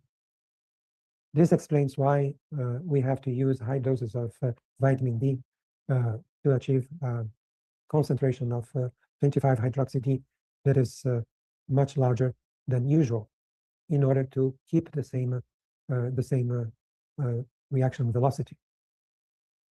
I think this explains, this is a good example to explain why we have to give high doses of vitamin D to patients with autoimmune disorders who have polymorphic genes. The same type of enzyme behavior is found when you study the interaction between the active form of vitamin D and the vitamin D receptor. Vitamin D receptor, or receptors of several receptors, would behave like an enzyme and will have the same profile, so that when we have a decreased affinity of the receptor for its agonist, which is the active form of vitamin D, when the structure of this vitamin D receptor is changed, you need a higher concentration of substrate, which is the active form of vitamin D. I'm going to move a little forward. This is why you're talking about high doses. To calculate the level of resistance just by knowing the combination of polymorphic genes that this person has. Going forward a little bit. So this is one of my first patients. There's a woman who had lupus. She had SLE, and that was the result of only 10,000 units of vitamin D per day after 6 months of treatment. So you imagine how impressed I was, because so you can see this. She was taking 10,000 units per day. You take you take the Herbal Results vitamin D, that's just 10 drops per day. You can see the rashes on her face and the difference in 6 months. And 10,000 units is actually a low dosage, but it still had an effect on her lupus. You can see the difference before and after. That was the only change. The only change that I did in her treatment was to add vitamin D, 10,000 units per day. So you see her right face here, the difference between before and after the treatment, the left face. So here you see another patient with psoriasis. You see the psoriasis lesions affecting this area of her face. And after 6 months taking 10,000 units of vitamin D, you see this benefit that she had. You see the difference, giving her 10,000 units of vitamin D within, after 6 months, you see how improved the lesions were. So this is the same patient. So here you have patients with multiple sclerosis. She was born in 1982, and this is when she had the first flare of multiple sclerosis.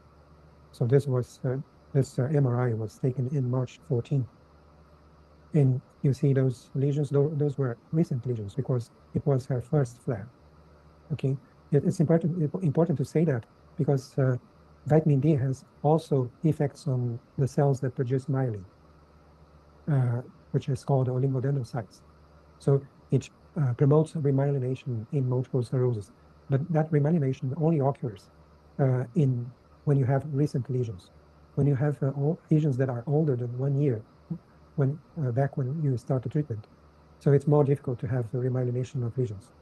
But that provides a comparison between March 2011 and July 2012. You can clearly see before and after. The two more than 1 year had elapsed between one MRI and another. Those lesions were active in the first set of MRIs. I'm not showing you this here, but they were taking up contrast. So you see here another patient who had a lesion, MS lesion affecting a critical area of the brain. This lesion can cause severe symptoms and disability. It was a patient born in 1989. The first slide was taken. The first slide is on MRI made in April 18, 2011, and the second slide was done about 2 years later, more than 2 years later. And you see the disappearance of that lesion. It was also a recent lesion. There were kind of lesions, old lesions here, who had not so old lesions, but you see that maybe the spinal cord is a little bit swollen because of some lesions were present here, but they also had disappeared 2.5 years later. So this is a severe type of multiple sclerosis. It's called Malon concentric sclerosis. It's a severe disease related to multiple sclerosis. Usually patients do not survive for more than 2 or 3 years after the diagnosis. And you see the first MRI that was taken in October 2008, and there were several MRIs in between, but 5 years later, you only have the scar of those lesions and no additional lesion. So that was impressive to me. I was impressed with that case because as a neurologist, I know how Malon's concentric sclerosis is a severe disease. So this slide is to show. What I'm gonna do is I'm gonna stop it there, and I would ask people to actually watch this in full on your own time. I just wanted to show you the mechanism and of how vitamin D works for all illnesses by strengthening your immune system to do its job.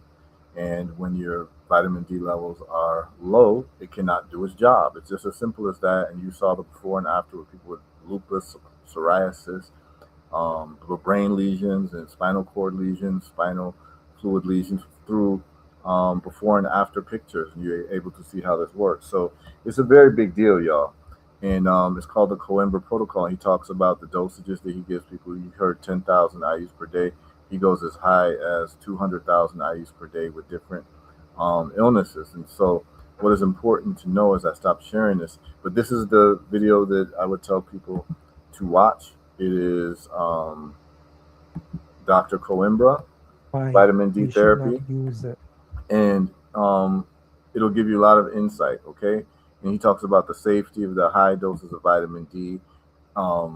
Your doctors are not trained to know about high doses of vitamin D. They're just told that high doses are bad for you. Dr. Coimbra has proven that that's actually wrong. What you do is you take it with vitamin K2, and you also add magnesium to the mix because high dose vitamin D will deplete your levels of magnesium because they work together. And so the more vitamin D is in your body, the more magnesium is drawn to help synthesize and process the vitamin D. So you have to supplement with magnesium. And so I'm just going to get into our solution. So those of you, the YouTube video you all need to go to if you're like intellectually curious about this even more. But essentially what's happening is this. I'm going to say it very simply. By a combination of, and what's really interesting is Dr. McDonald probably does not even know about the work of Dr. Coimbra, and Dr. Coimbra doesn't know about the work of Dr. McDonald, because if they did, then Dr. Coimbra would know that those lesions were actually caused by nematode parasites. And that's the work that Dr. Alan McDonald has done. And then Dr. Alan McDonald doesn't even know that really stepping up the immune system would be able to address these nematode parasites by having your T cells and your immune system deal with these parasites in a more efficacious manner. Someone asked, is vitamin D3 and D2 the same? No. D3 synthesizes in your body much better. D2 does not. You want to get D3 plus K2. Okay? And so this is what I recommend for people. If you have any autoimmune disease, this is what our protocol is. I'm just going to cut to the chase. We're going to get to that real quick. What you're going to do is this.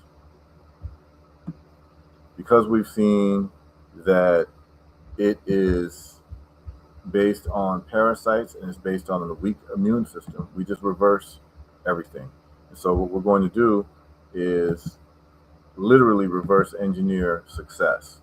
And what I'm going to do is I'm going to show you all exactly what you're going to take step by step when you have an autoimmune illness, using the work of Dr.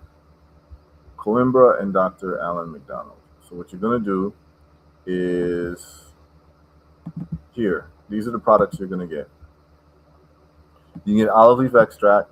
You can get the maximum strength or the super strength, whichever one. Either one should work. Okay. You could try the least expensive one first, which is a super strength. See if that works for you. That way you don't have to pay an extra $25. Some people are going to need the maximum strength. You're going to get this product, Super Strength Olive Leaf Extract. Why are you getting olive leaf extract? Because olive leaf extract does a very good job in killing nematode parasites. Okay? Dr. Alan McDonald has shown that these parasites is what is present in these autoimmune illness patients. Then you're going to get vitamin D3 plus K2. Okay, ours is very strong. It's 1,000 IUs per drop. I would advise you take a full dropper at least per day. That'll give you about 40 to 50,000 IUs. Raise your blood levels of vitamin D very quickly. That's D3 plus K2.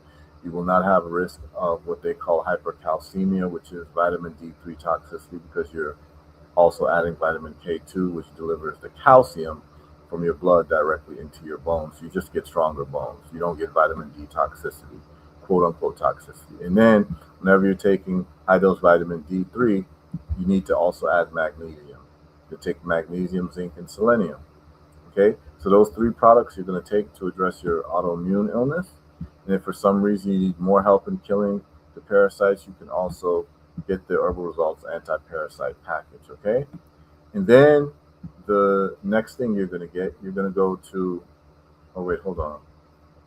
Okay, it is being shared. You're going to go to Amazon.com. We do not make this product, but this is a product that you're going to use to address the bacteria.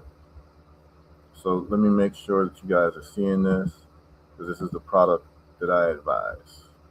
Okay, there you are. I think you all, Red Pill, Brother Anthony, do you all see the Amazon page? Is that what you all are seeing? Yes, I believe that's what you all are seeing. Okay. This is the product that I recommend.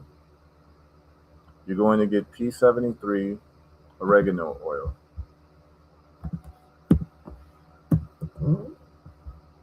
Okay, and most preferably the super strength. So you're going to get this. That's going to kill the bacterial infection that comes along with these parasites. North American herb super strength oregano is $42. The company brand is P73, okay? And what you want to do is you want to take about 20 drops, and you're going to mix it with coconut oil in a teaspoon, okay? Take a teaspoon of this once or twice a day. You're going to do this for about 2 weeks to a month at least, okay, to kill the bacterial infection that comes along with these parasites. So what are we doing? We are literally backing the parasites and the bacteria into a corner. What we're doing is, and this is the same thing we're doing for cancer, we are literally, here we go right here. What we're doing is we're going to kill the parasite, the nematodes. We're going to boost the immune system so the immune system can also participate in killing the parasites. So we're going to kill the parasite with an outside product, which is the olive leaf extract, or our anti-parasite double package, right? But you could just use the olive leaf extract. I believe you could just use that. And then you're going to boost your immune system to help you kill the parasites through your immune system. So you're going to kill them with the olive leaf, you're going to kill them with your immune system. So your white blood cells, the killer T cells, are going to kill these parasites, these nematode parasites. And then the P73 is going to kill the bacteria that is lodged, which is called Burgdorferi, which is lodged inside the parasites as well. So what Dr. Coimbra is doing, he's not adding antiparasitics. He's getting success just adding high-dose vitamin D, because what the high-dose vitamin D is doing, along with the magnesium, it is just helping your immune system to get enough nutrition to do its job, which is kill the parasites and the bacteria. As he showed you, that low vitamin D allows immune escape of viruses and bacteria and also parasites. They basically run amok in your body, and your body has no regulatory system to keep them at bay. So what we're going to do is we're going to feed the body everything that it needs. And that's the immune system needing vitamin D3 plus K2 and magnesium. And that's what we do. Then we're going to also help the body by having an antiparasitic like olive leaf extract, and then we're going to add oregano oil mixed with coconut oil. The reason why you got to mix it with coconut oil is that oregano oil can burn your tongue, it can burn your mouth because it's very hot and spicy. So you have to dilute it with coconut oil. It should be extra virgin coconut oil. Okay? And that is our protocol for autoimmune illnesses. It's very similar to the protocol for cancer. And stop eating sugar because the parasites and the bacteria, they feed off of sugar. You're going to make your situation worse, the sugar and the refined carbohydrates. So if you really want to get a quick path to healing your autoimmune disease, that's what you're going to do. You're going to get the olive leaf extract, the vitamin D3 plus K2, the magnesium, zinc, selenium. And then you're going to get the oregano oil, and you're going to cut out sugar and sugary foods and processed carbohydrates such as white rice and flour and wheat, white flour, wheat, bread, cookies, crackers, all those things. You're going to cut out sweet drinks, because that's just injecting yourself with sugar. And you should start seeing results between 1 and 6 months. We're seeing resolutions of these cases. And so that's my contribution for y'all today. I actually have transportation to catch to get home. Did the lecture in Richmond. It was great. But I wanted to make sure that you all get this information. This was part 2 of the autoimmune conversation. But, this is what we're doing, and we're getting great results with it, okay? And so someone said glaucoma. Yes, exactly. So there's a book that I would like you to know of. It's a book by a man called Dr. Harold Shell. I'm going to share you the name of the book. That's a great question that you asked, because glaucoma is included in this analysis. So I'm going to share with you all the book, Autoimmune, and we're going to go right here.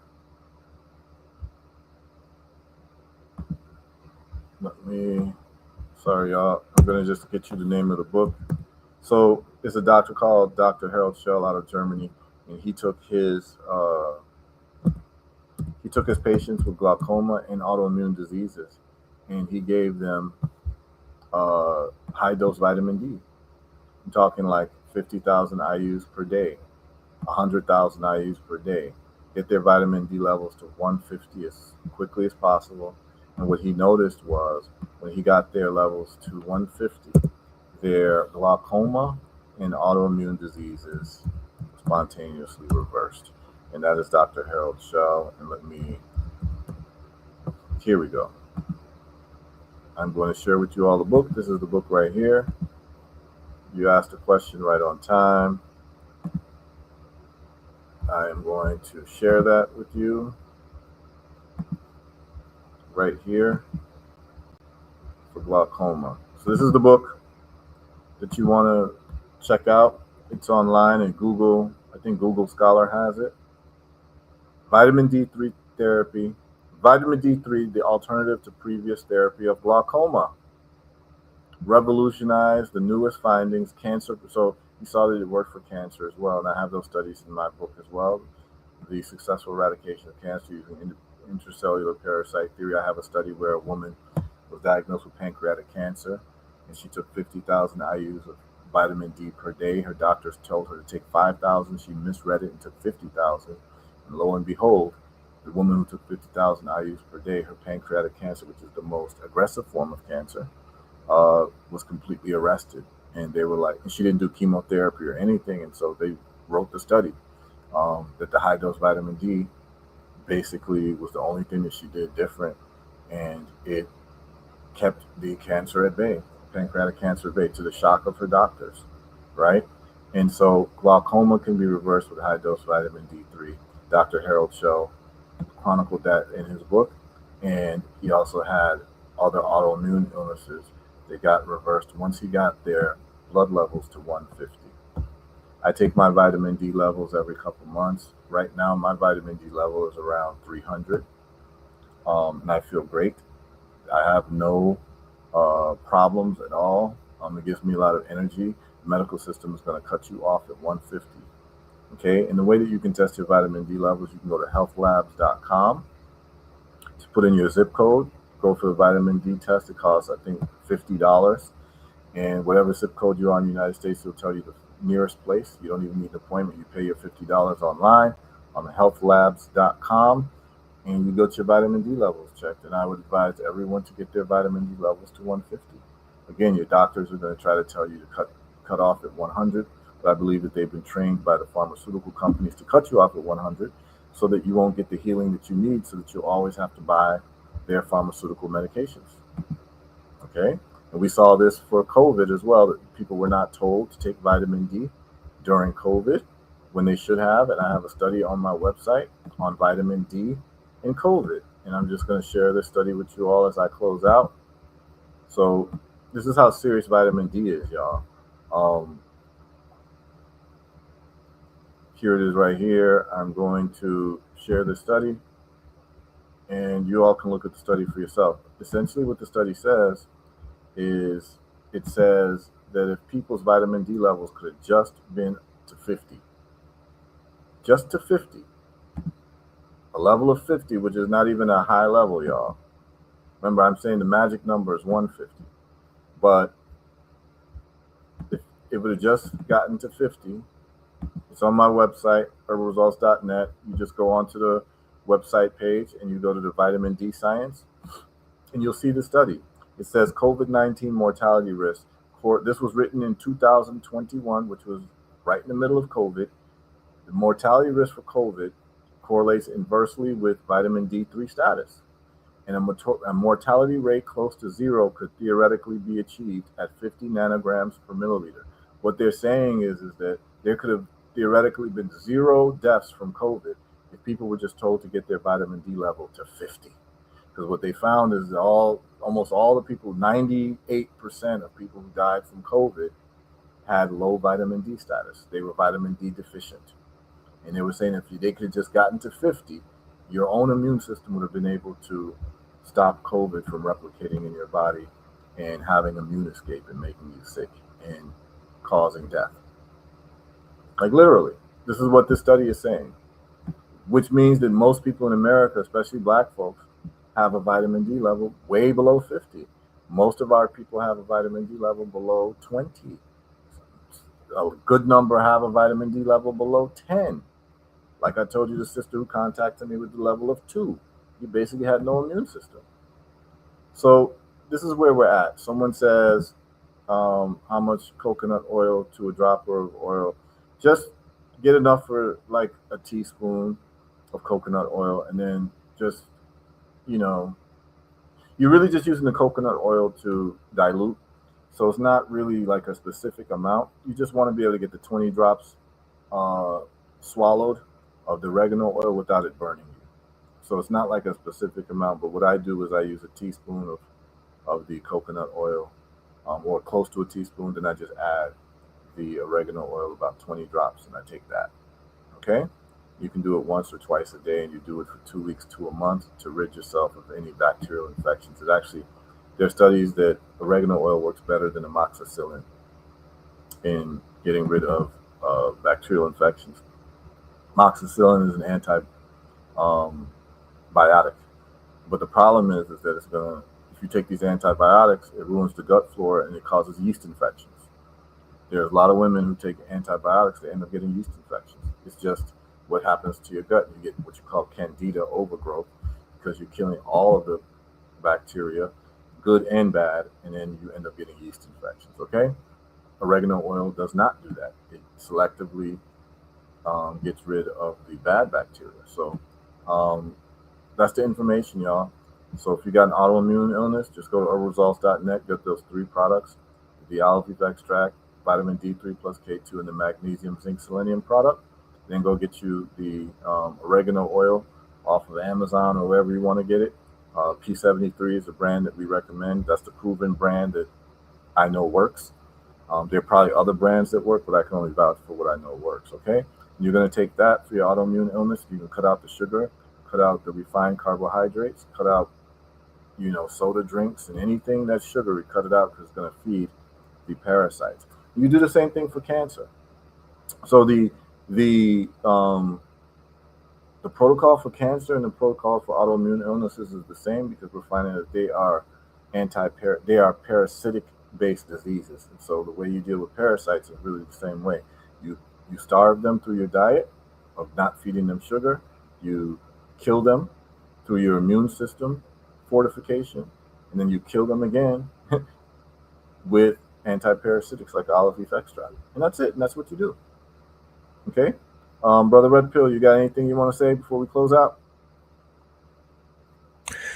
This I don't have the information in front of me, but this strong end, I got a massage and I got a bio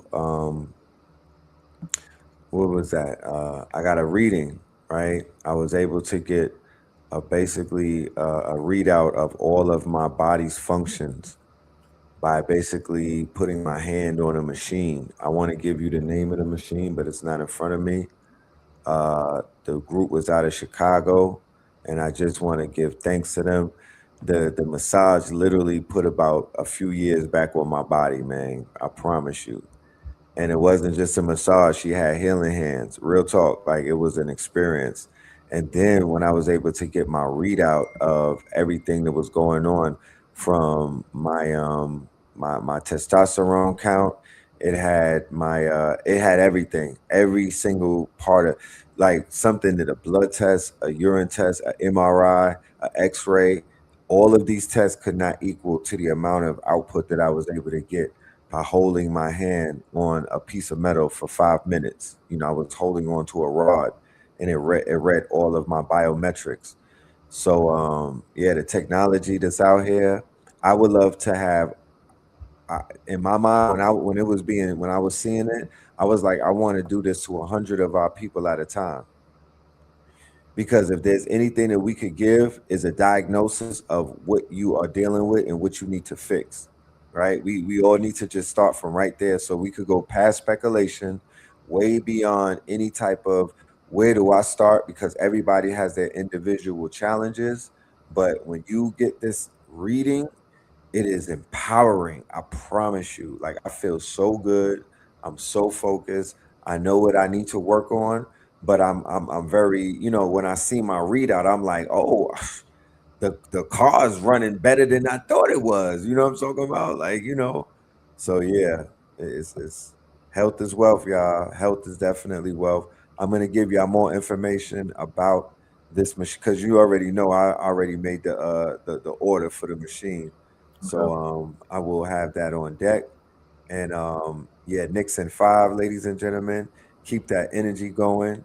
You know, that energy is very healing. I'm seeing people healing in real time. This is going to be a powerful, powerful summer. I'm going to make sure that we get up Brother Heru at least twice, you know, whether I got to come to Florida or we're going to fly you to New York. You know, we're going to make some things happen. But thank you to all of my KTLians, everybody on the Patreon. Let's keep doing this. Let's not just do this on Monday. Let's do it a few days out of the week and do some powerful lessons. I would love to bring Brother Heru back on Patreon so we can have some of this Haiti talk, some of this, you know what I'm saying? Some of this too hot for YouTube talk because it's time for that. Yep. Happy to do it, y'all. So I got to run. I got to run. I also want to say, yeah, we're going to do a show on the African FIFA diet. Okay. The boys are kicking butt. They are literally, the African teams are shining, and I want to get into their not how they're eating bad. We want to get into what they're eating good, the type of minerals, the type of food that they're eating, the type of things that you recommend, and we're gonna keep it moving. No doubt. We can get into that. All right. Yeah. All right, y'all. Yeah. All right. Peace, y'all. No, sorry, I didn't mean to cut you off. You had something to say, bro? No, sir. Saying peace, love, and light. All right, y'all. Go to herbalresults.net if you need any of the products that we were talking about. And then definitely subscribe to Brother Red Pill's Patreon. And big up to Brother Anthony Muhammad and the Sankofa Revolutionary Radio crew. Big up to the Know the Ledge crew, Know the Ledger crew. Love y'all. See y'all Wednesday. We'll be talking about money on Wednesday. Peace.